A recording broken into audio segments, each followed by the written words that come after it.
میرا نام ڈاکٹر ظہیر الدین ہے اور میں انفیکشس ڈیزیز کنسلٹنٹ ہوں SIUT ہاسپٹل کراچی میں. اور میں آج جو آپ سے بات کرنے والا ہوں وہ ایڈس کے بارے میں ہے.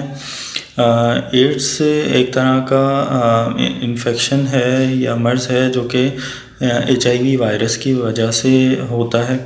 اور یہ عام طور پر ایڈس جو ہے وہ اس کی علامات یہ ہوتی ہیں کہ انسان کی آہستہ آہستہ قوت مدافعت کم ہونے کی وجہ سے علامات ظاہر ہوتی ہیں.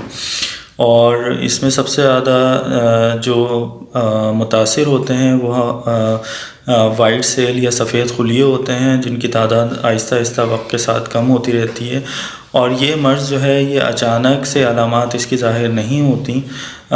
کئی ٹائم گزرنے کے بعد، کئی سال گزرنے کے بعد جب سفید خلیے جسم میں بہت حد تک کم ہو جاتے ہیں تو پھر اس کی علامات ظاہر ہونا شروع ہوتی ہیں. ایڈس کی علامات میں جو ہے وہ قوت مدافعت کم ہونے کی وجہ سے مختلف قسم کے انفیکشنز ہوتے ہیں ایسے مریضوں کو، جن میں TB کا انفیکشن سر فہرست ہے. اس کے علاوہ جو ہے مریضوں میں فنگل یا پھپھوندی والا انفیکشن ہو گیا، اور بھی مختلف قسم کے انفیکشن ہو جاتے ہیں جو کہ اموات کا باعث بنتے ہیں. اور جہاں تک بات رہی ہم اس مرض سے کیسے بچا جا سکتا ہے، تو یہ میرے خیال میں بہت ضروری ہے اس کے بارے میں سمجھنا کہ ایڈس یا HIV کا مرض جو ہے وہ خون یا جسم کے رطوبت سے جو ہے وہ پھیلتا ہے.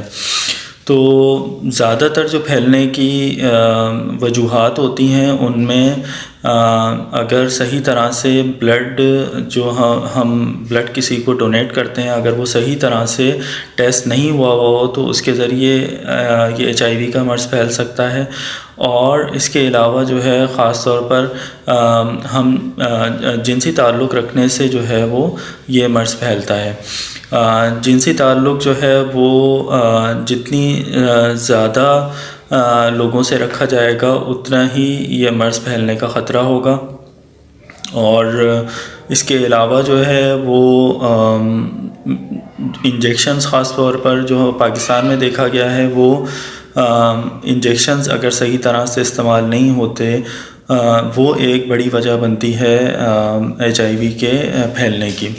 انجیکشن سے مراد یہ ہے کہ جو کلینک میں یا ہاسپٹل میں جب ہم جاتے ہیں تو جو سرنجیں